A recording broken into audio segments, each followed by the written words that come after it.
Film diawali dengan memperlihatkan pemandangan sebuah desa yang jauh dari perkotaan. Lalu kita juga diperlihatkan seorang kakek tua bernama Shigeki dan ia sedang merenung.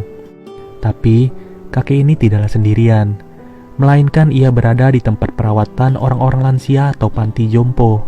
Cukup banyak orang lansia yang berada di sini dengan berbagai kisahnya masing-masing. Panti jompo di dalam desa ini diketuai oleh wanita berbaju putih yang bernama Wakako. Ia dibantu oleh 2 orang perawat yang salah satunya adalah perawat baru bernama Machiko.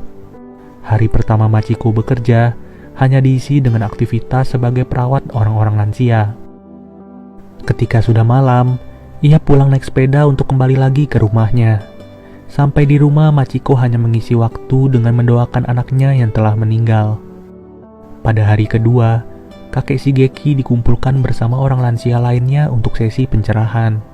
Pandangan kakek Shigeki setiap waktunya hanya berupa pandangan kosong. Ia selalu bertanya-tanya kepada biksu itu, apakah sebenarnya aku masih hidup? Lalu, Machiko disuruh biksu itu untuk memegang tangan kakek Shigeki. Machiko juga disuruh untuk memberikan kata pujian kepada si kakek, dengan tujuan agar kakek Shigeki tahu bahwa ia masih hidup. Saat sesi menulis, semua orang disuruh menuliskan namanya masing-masing di atas kertas. Machiko pun juga ikut menulis saat sesi itu. Tapi, kakek Shigeki malah mencoret huruf tengah Machiko begitu saja. Dari coretan itu, nama Machiko jadi berubah menjadi Mako. Seketika itu juga Machiko bingung, kenapa huruf C di atas kertasnya dicoret-coret. Kakek Shigeki juga diberitahu bahwa nama perawat itu adalah Machiko. Namun tetap saja, si kakek berkata bahwa Mako adalah nama yang benar. Biksu itu pun bertanya, ada apa dengan nama Mako? Ternyata, Mako adalah nama istri kakek Shigeki yang telah meninggal 33 tahun yang lalu. Selama ini yang ada di pikiran si kakek hanyalah nama istrinya. Kemudian, Machiko terlihat sedang merenung di depan jendela. Suaminya selalu menyalahkan Machiko mengenai penyebab kematian anaknya. Anak Machiko meninggal karena terjatuh dari tebing, dan pada saat itu Machiko tidak dapat menahan tangan anaknya.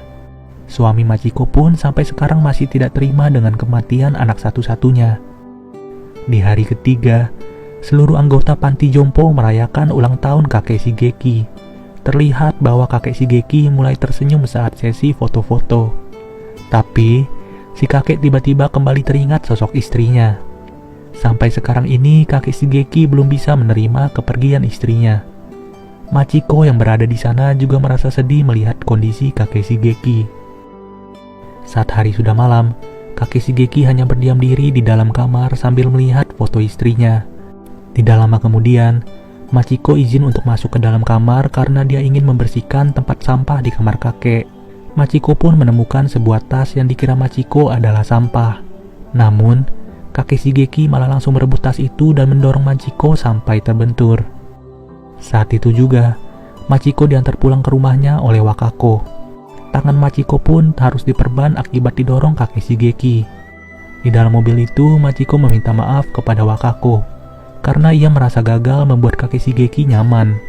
Wakako pun berkata, "Kamu tidak perlu minta maaf, karena tidak ada yang salah sama sekali." Hari keempat, Machiko pun tiba di panti jompo itu. Ia melihat kakek Shigeki yang berada di atas pohon sedang ditemani oleh Wakako. Tidak lama kemudian, kakek Shigeki terjatuh dari pohon. Seketika itu juga Machiko panik dan bermaksud menolong si kakek. Tapi, si kakek malah berlari dan kabur gitu aja. Machiko terus mengejar si kakek yang berlari semakin jauh. Ternyata, si kakek malah sembunyi di dalam perkebunan. Di momen seperti inilah yang membuat Machiko dan kakek Shigeki menjadi akrab kembali. Pada hari kelima, Machiko dipercaya untuk mendampingi kakek Shigeki jalan-jalan. Di tengah perjalanan, ban mobil yang dikendarai Machiko masuk tercebur ke dalam parit. Mau tidak mau, Machiko harus turun mencari bantuan.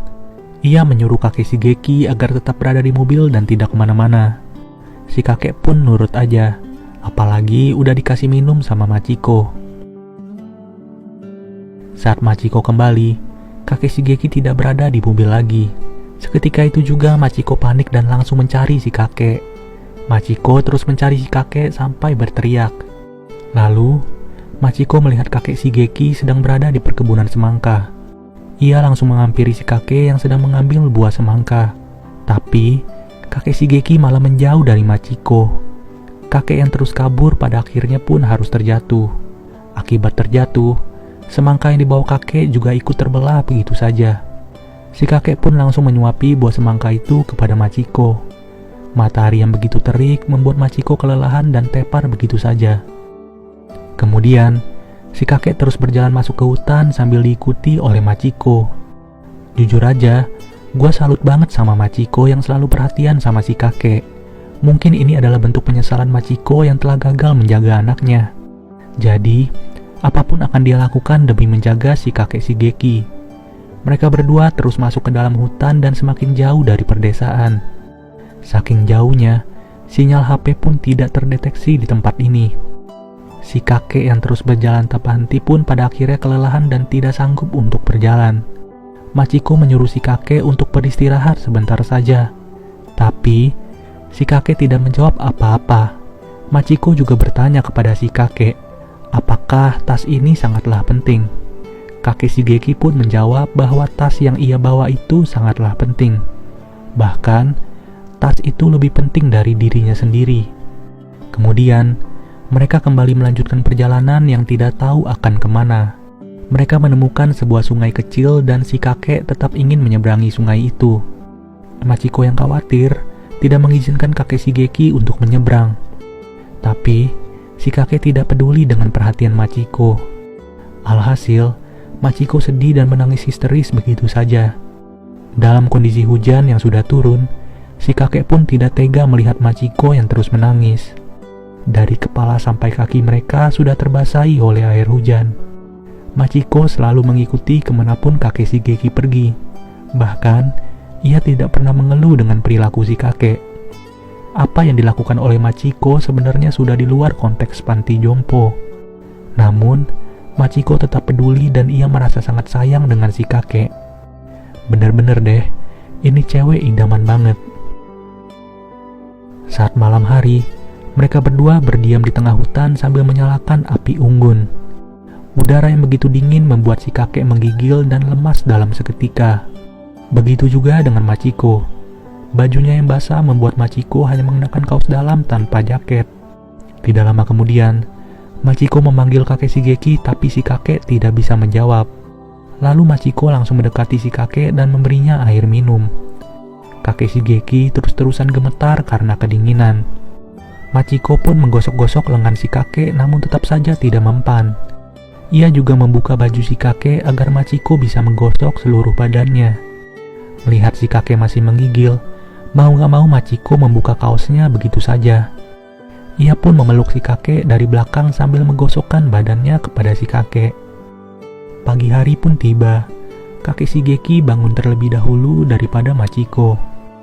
Lalu, si kakek melihat sosok istrinya yang berada di depannya. Si kakek tidak sadar bahwa ini hanyalah halusinasi.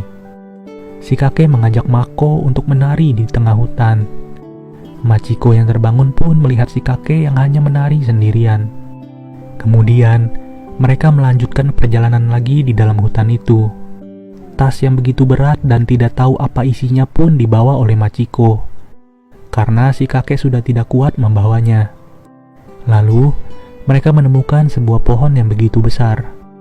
Si kakek seperti mengetahui sesuatu mengenai pohon besar ini. Kemudian, kakek Shigeki ingat bahwa pohon ini adalah tanda jalan, yang dimana sebentar lagi mereka tiba di makam istrinya. Machiko yang mendengar hal itu pun tiba-tiba langsung mengeluarkan air mata begitu saja. Ia tahu betapa setianya si kakek dengan istrinya.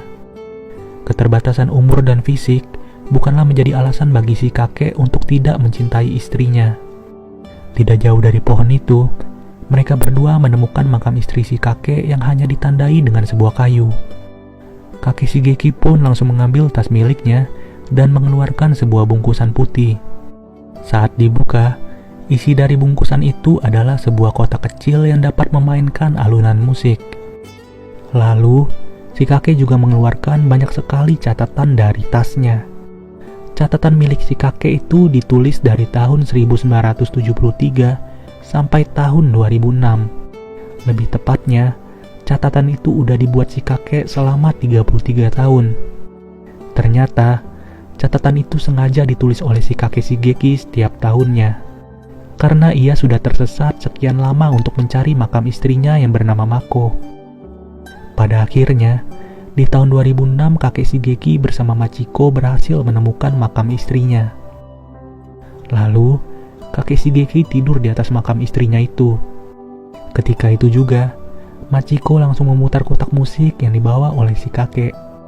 Mengetahui perjuangan kakek Shigeki yang luar biasa, Machiko menjadi teringat tentang anaknya yang telah meninggal. Tapi setidaknya, ia telah berhasil membuktikan bahwa kasih sayangnya yang begitu dalam mampu membuat si kakek sampai di makam istrinya. Sosok Machiko dalam film ini tidaklah hanya sebagai perawat biasa, tapi ia juga membuktikan bahwa rasa cintanya kepada si kakek sudah seperti rasa cintanya kepada anaknya. Oke deh guys, mungkin sampai segini aja pembahasannya. Gua Nandi cabut dulu, dadah guys.